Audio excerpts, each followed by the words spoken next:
Bonjour tout le monde et bienvenue dans mon garage pour le guide de l'auto. Cette semaine, on parlera véhicules électriques parce qu'évidemment, on a reçu des chiffres de vente de 2024 pour des véhicules électriques qui ont été particulièrement populaires chez nous au Québec. Il sera aussi question d'ailleurs du Volkswagen ID4 qui commence à pouvoir être revendu chez les concessionnaires. On parlera aussi du Nissan Frontier 2025 qui reçoit quelques changements cosmétiques, quelques améliorations. Mais tout d'abord, réponse à la question de la dernière vidéo. Si je fais référence aux Cloud Cars, à quel véhicule fais-je référence?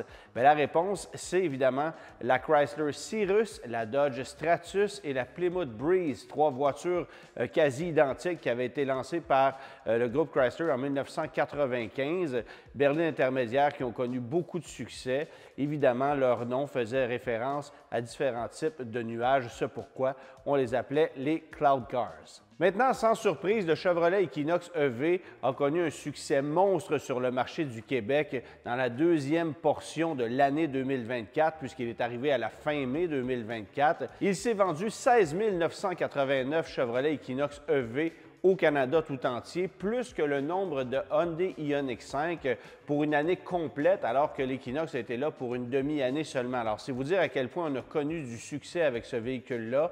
On vendait dans la seule province de Québec au mois de novembre et au mois de décembre plus de 100 Equinox EV sur une base quotidienne, ce qui illustre à quel point les acheteurs québécois se sont littéralement garrochés sur ce produit-là, évidemment parce qu'il est très intéressant, mais aussi parce qu'on souhaitait profiter des pleins crédits gouvernementaux qui ont été réduits au 1er janvier 2025, passant de 7 000 dans la province de Québec à 4 000 évidemment. Et c'est un produit qui connaît encore beaucoup de succès en janvier 2025 parce que ça demeure une valeur très intéressante.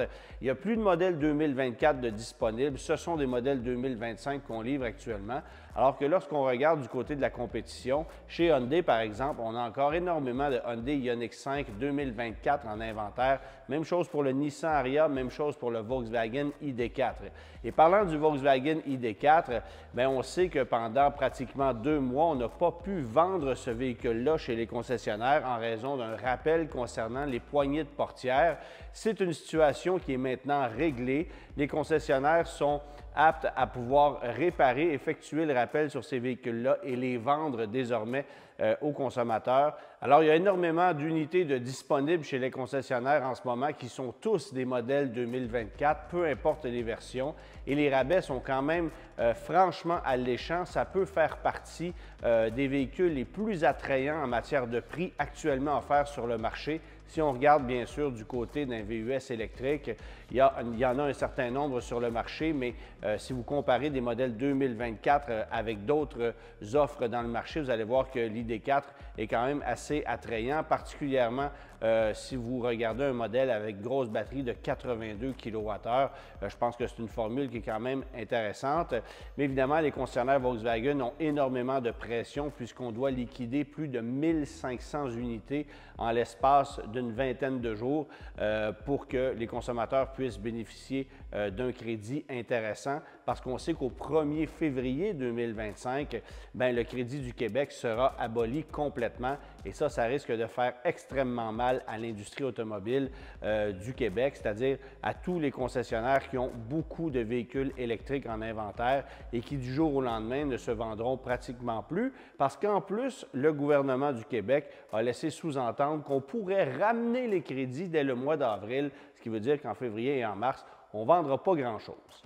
Je poursuis maintenant dans le monde de l'électrique avec la Kia EV6 qui, elle aussi, a connu un certain succès. Rien de comparable avec l'Ioniq 5, même si ce sont deux véhicules qui exploitent les mêmes bases. Toutefois, Kia a mieux joué ses cartes parce que le nombre d'unités disponibles chez les concessionnaires est de beaucoup inférieur à celui du nombre d'Ioniq 5. Alors, les inventaires ne sont pas trop colossaux. Quelques centaines d'unités au mieux actuellement disponibles chez les concessionnaires. Et on a choisi pour 2025 d'abord d'apporter quelques changements cosmétiques qui vont faire du bien à ce véhicule-là, mais aussi de revoir les versions qui sont disponibles. On reviendra donc en 2025 avec une Kia EV6 propulsée et à petite batterie, ce qui n'était plus offert en 2024, mais on va aussi abandonner pour le marché canadien la Kia EV6 GT, ce modèle de haute performance qui n'était pas admissible au crédit provincial et qui ne s'est conséquemment pas très bien vendu. Il y a encore une cinquantaine d'unités de disponibles chez les concessionnaires au moment où on se parle de ce modèle spécifique et c'est la raison pour laquelle Kia Canada a choisi de ne pas reconduire le modèle pour l'année 2025, bien qu'il poursuive sa carrière du côté des États-Unis où les crédits ne s'appliquent pas, donc où le marché est beaucoup plus stable que celui du Québec, où les crédits sont encore très généreux par rapport au reste du Canada. Alors, la Kia EV6 qui tire sa révérence, alors que l'Ioniq 5N, évidemment, demeure pour 2025, puisque c'est un modèle millésimé 2025 d'entrée de jeu. C'est d'ailleurs le véhicule électrique de grande diffusion, le plus performant qu'on puisse obtenir, et évidemment, la Hyundai, la plus puissante de l'histoire. Quand on fait référence à un véhicule de 641 chevaux chez Hyundai, bien, ça n'arrive pas très souvent. Un mot maintenant sur la camionnette Nissan Frontier que j'ai la chance de mettre à l'essai cette semaine. Un véhicule qui reçoit quelques retouches cosmétiques à la partie avant, la grille de calandre, les pare-chocs, les jantes aussi qui sont revues. Planche de bord qui a été revisitée aussi pour accueillir ce gros écran central de 12,3 pouces qui est beaucoup plus moderne et qui permet au Nissan Frontier de mieux rivaliser avec la totalité des rivaux qui ont été modernisés depuis un an ou deux. Alors, il fallait s'ajuster du côté de chez Nissan et c'est ce qu'on a fait avec une gamme qui est désormais plus étoffée. On élimine toutefois la version Hustler qui avait été lancée en édition limitée pour 2024 et qui faisait référence au modèle des années 80 sur le plan stylistique. Alors ça ne revient pas pour 2025. Par contre, Nissan a choisi de proposer plus de déclinaisons du modèle Pro 4X parce que c'est le modèle le plus populaire dans la gamme Frontier sur le marché canadien. On revient donc avec une version King Cab, donc avec cabine allongée plutôt que cabine double, ce qu'on proposait en 2022 lors de son lancement et qu'on avait retiré dès l'année suivante.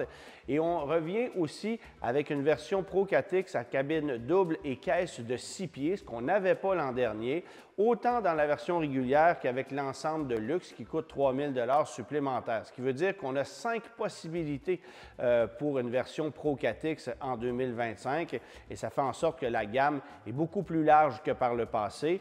À ça s'ajoutent évidemment les versions SV et SL à cabine double et à caisse longue qui sont elles aussi disponibles.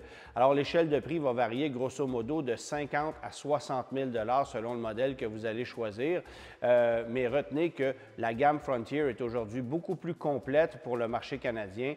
Nissan est en recul au niveau des ventes avec ce modèle-là et on compte aller chercher de nouvelles parts de marché avec une gamme qui est plus étoffée, avec un véhicule qui se démarque aujourd'hui par son moteur V6 atmosphérique que personne d'autre propose dans l'industrie, mis à part Jeep avec un Gladiator doté d'un V6 de 3,6 litres. Alors pour certaines personnes, c'est un avantage d'avoir un V6 atmosphérique, une mécanique extrêmement fiable et robuste, certainement beaucoup plus robuste qu'un 4 cylindres turbo-compressé lorsqu'on le fait travailler durement.